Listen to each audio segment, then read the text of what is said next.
Hello friends, मैं हूं Devendra Sahu. YouTube के इस चैनल DK मैथ्स ट्यूटर में आपका स्वागत है।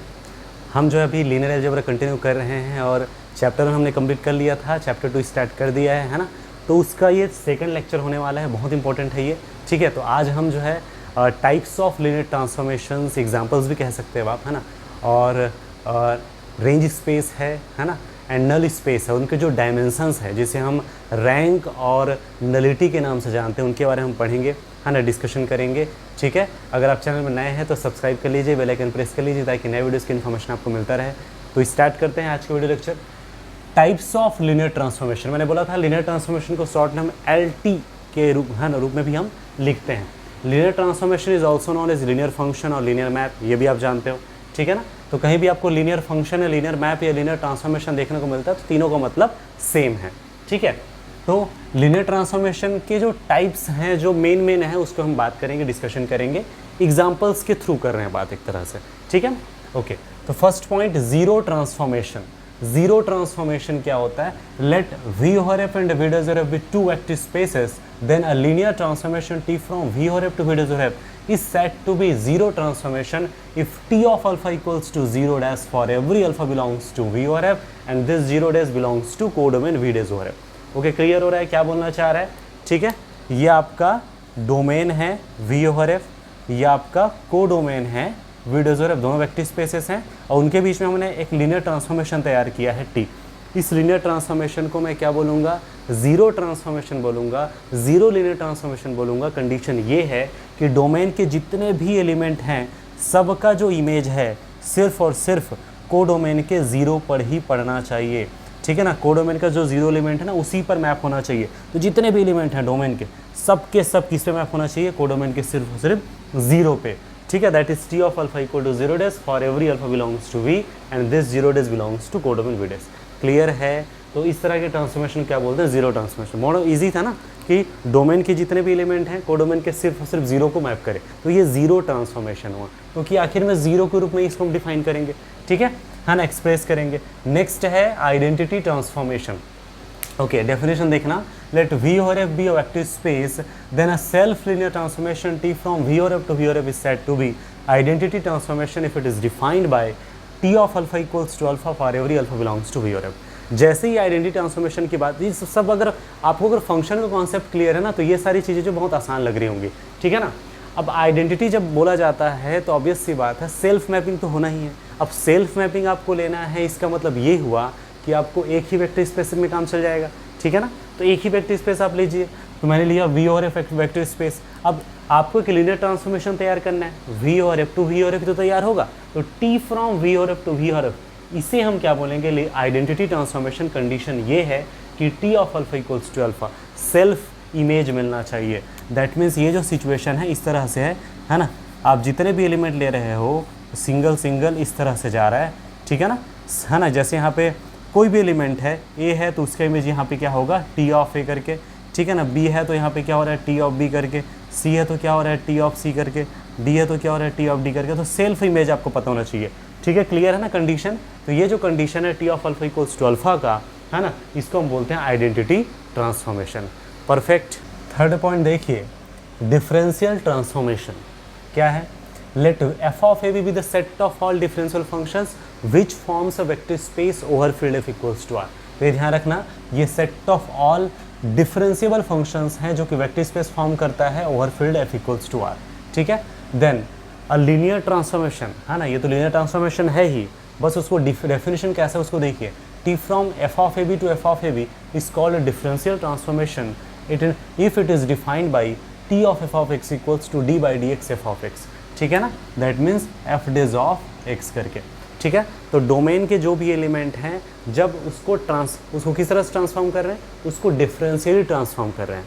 तो डोमेन में नॉर्मल तरीके से जो भी आप फंक्शन ले रहे हो वो कोडोमेन में किस तरह से होगा? जो इमेज जा रहा है वो उनके डेरिवेटिव्स के रूप में होगा, यानी कि जैसे इधर f ऑफ x लेते हो तो उसका इमेज होगा f dash of x। Clear है? वही चीज़ यहाँ बताया जा रहा है ना। तो ये जो लीनियर ट्रांसफॉर्मेशन है इसको मैं डिफरेंशियल ट्रांसफॉर्मेशन बोलूँगा। कंडीशन ये है कि T of F F X equals to D by D X F of X या फिर एफ डिज ऑफ एक्स। ठीक है, हमें पता है कि जितने भी पॉलिनोमियल्स होते हैं वो एक क्या बोलते हैं डिफरेंशियल फंक्शन तो होते ही, पूरा आर पे डिफरेंशियल फंक्शन होता है, तो क्लोज्ड इंटरवल भी तो डिफरेंशियल होगा ही होगा।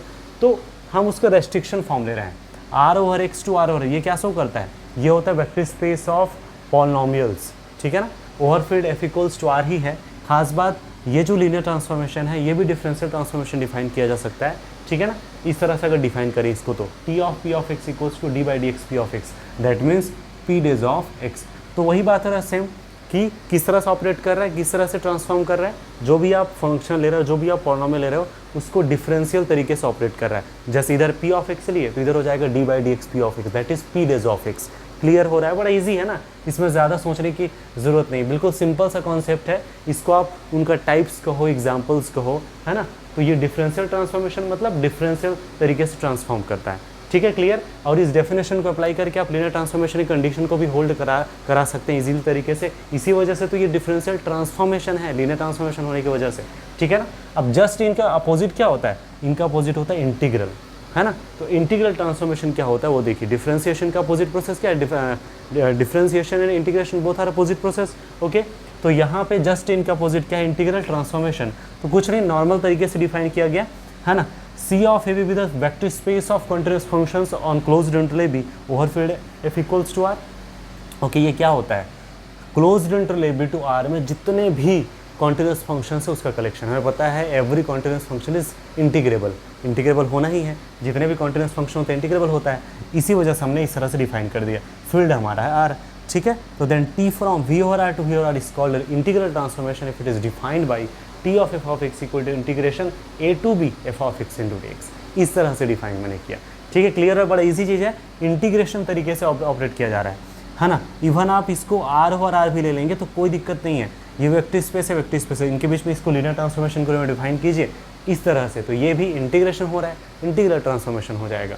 T of F of X equals to integration A to B F of X into D X. Linearity का जो कंडीशन होता है, स्केलर मल्टीप्लिकेशन का जो कंडीशन होता है वो होल्ड होगा ही होगा। ठीक है ना, डिफरेंशिएशन में भी होल्ड होता है और इंटीग्रेशन में भी होल्ड होता है। ठीक है, तो इसको मैं डायरेक्ट तरीके से क्लियर करा रहा हूँ, आप इसको डिटेल में है ना करके देख सकते हैं और किसी भी तरह से डाउट निकल के सामने आएगा बेहिचक भेजिएगा, आप कमेंट कर सकते हैं। अच्छा, एक चीज़ और, इसको मैं T from V over R to V over R के रूप में भी डिफाइन कर सकता हूँ। ये इंटीग्रल ट्रांसफॉर्मेशन होगा और इस तरह से डिफाइन कर लीजिए इसको 0 टू x के रूप में।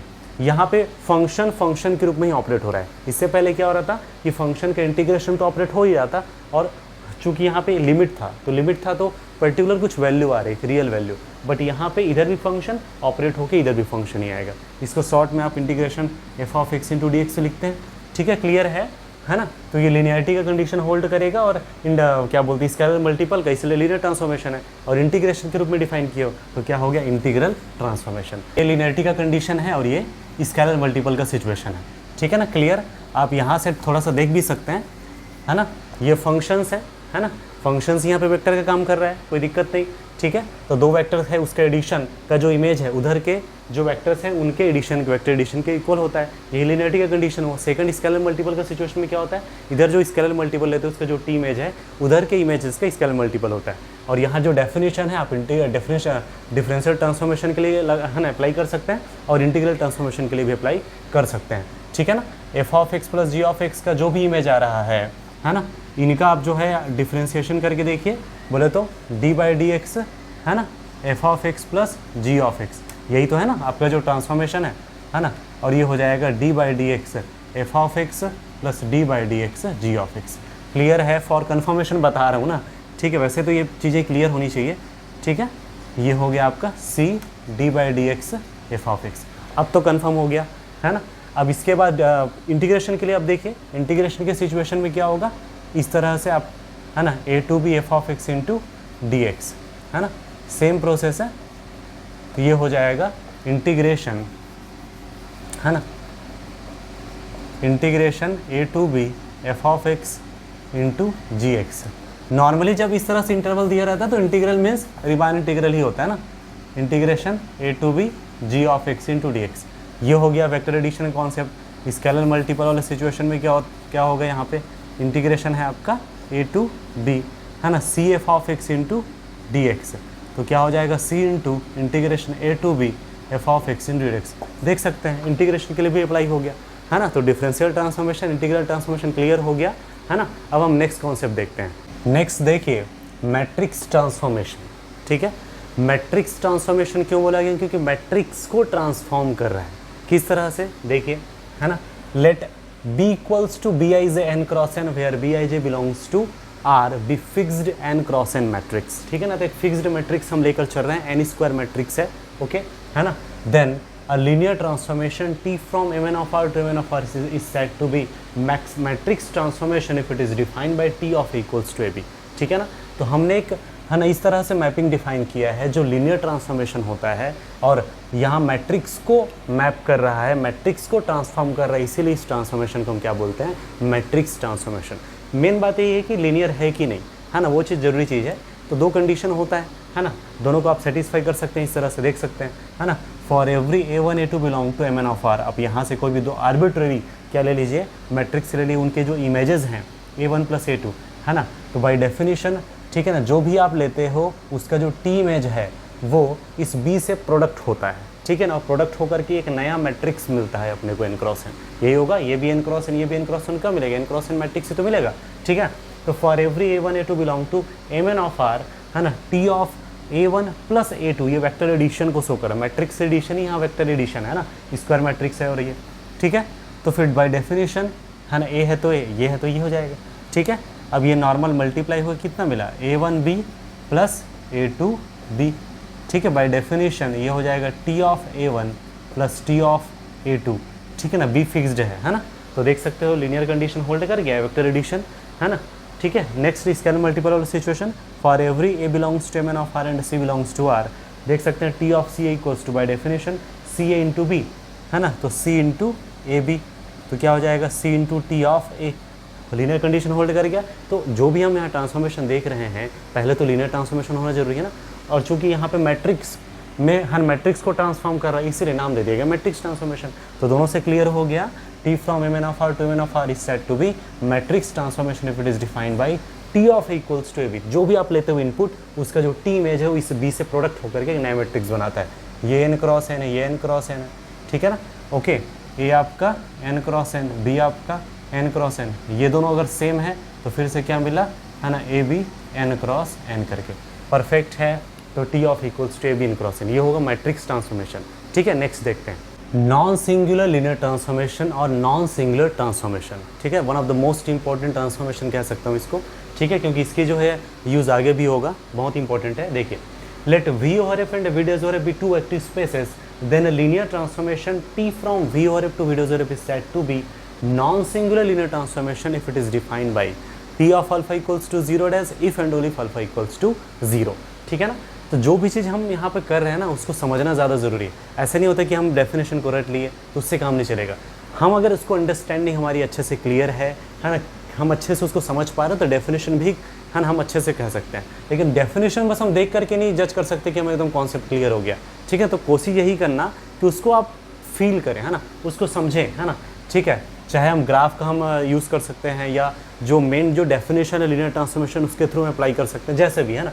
तो अच्छा समझिए, तो दो वेक्टर स्पेसेस हैं, उनके बीच में हमने लीनियर ट्रांसफॉर्मेशन तैयार किया। ऐसा कोई भी लीनियर ट्रांसफॉर्मेशन हो सकते हैं, यहाँ डेफिनेशन नहीं दी है लीनियर ट्रांसफॉर्मेशन की क्या है, हमें बस ये बताया, कोशिश किया गया है कि कोई एक लीनियर ट्रांसफॉर्मेशन है, उस ट्रांसफॉर्मेशन को हो सकता है ये डिफरेंशियल हो सकता है, इंटीग्रल हो सकता है आपका, है ना, क्या बोलते हैं, आइडेंटिटी ट्रांसफॉर्मेशन, ऐसे कोई भी टाइप का ट्रांसफॉर्मेशन हो सकता है, मैट्रिक्स ट्रांसफॉर्मेशन हो। हम उस ट्रांसफॉर्मेशन की बात कर रहे हैं, कोई भी ट्रांसफॉर्मेशन हो सकता है, उसको हम, है ना, क्या बोलेंगे, नॉन सिंगुलर कहेंगे, नॉन सिंगुलर लीनियर ट्रांसफॉर्मेशन कहेंगे, ठीक है ना। कंडीशन ये है कि T of alpha equals to 0 dash अगर मैं लेकर चलता हूँ तो अल्फा 0 होगा, अगर अल्फा 0 है तो T of alpha equal to 0 dash होगा। ये जो 0 है ना, ये इसका है, और ये जो 0 डेज दिख रहा है वो इसका है। दैट मीन्स ये हुआ आपका 0 वेक्टर और ये आपका हुआ 0 वेक्टर, ठीक है, क्लियर। तो कहना ये चाह रहा है, एक लीनियर ट्रांसफॉर्मेशन को आप क्या बोलेंगे, है ना, नॉन सिंगुलर कहेंगे। कंडीशन ये है कि 0 का इमेज सिर्फ और सिर्फ 0 पर ही पड़ना चाहिए, उसके अलावा किसी पे नहीं, यही बोलना चाह रहा है, ठीक है, जीरो ही जीरो पे मैप करता है, यही बोल रहा है। एक तरह से प्रॉपर्टी है लीनियर ट्रांसफॉर्मेशन का। नॉर्मली ये लीनियर ट्रांसफॉर्मेशन का प्रॉपर्टी तो हमने ये देखा था कि जीरो का इमेज जो है जीरो पे पड़ता है, लेकिन यहाँ पर हम उसमें और थोड़ा सा मॉडिफाई कर रहे हैं और ये कर रहे हैं डेफिनेशन में कि जीरो का इमेज तो जीरो पे पड़ता है, वो तो ठीक है, लेकिन ये बोला जा रहा है कि जीरो का ही इमेज जीरो पे पड़ता है, जीरो के अलावा कोई दूसरा और एलिमेंट नहीं है जीरो जीरो पे इमेज करे। याद रखना, जीरो ट्रांसफॉर्मेशन है ना नॉन सिंगुलर नहीं होगा, क्योंकि जीरो ट्रांसफॉर्मेशन का डेफिनेशन ही यही बोलते हैं कि है ना डोमेन के जितने भी एलिमेंट हैं वो जीरो पे ही मैच करता है। हो सकता है ना ये नॉन जीरो एलिमेंट भी हो, तो फिर वो तो डेफिनेशन के हिसाब से जीरो पर ही करेगा, तो फिर वो तो सिंगुलर हो गया।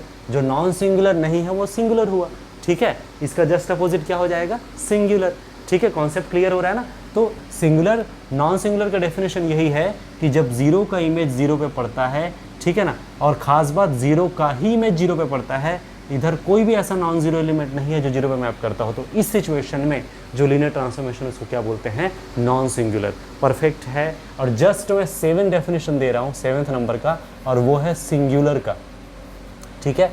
तो सिंगुलर लीनियर ट्रांसफॉर्मेशन क्या है ना, लेट है ना V or F and individuals or two vector spaces, then a linear transformation T from V or F to individual is said to be singular if, है ना, कंडीशन ये है ना, सिंगुलर होने के लिए कंडीशन, इसी डेफिनेशन को मैं क्या बोलूँगा, इफ़ देयर एग्जिस्ट्स, है ना, non zero alpha belongs to V such that T of alpha equal to zero. Zero का इमेज ज़ीरो पर तो जाता ही है, तो प्रॉपर्टी है, लेकिन हमने नॉन सिंगुलर में इस बात पे बल दिया था कि ज़ीरो का ही इमेज ज़ीरो पे जाता है, कोई भी ऐसा नॉन ज़ीरो एलिमेंट नहीं कि जीरो पे जाए, ठीक है। तो सिंगुलर में ये हो जाएगा कि ज़ीरो के अतिरिक्त कम से कम एक नॉन ज़ीरो वेक्टर आपको ऐसा मिल जाता है कि वो ज़ीरो पे मैप कर रहा है, समझ लीजिए कि वो हो जाएगा सिंगुलर ट्रांसफॉर्मेशन, ठीक है।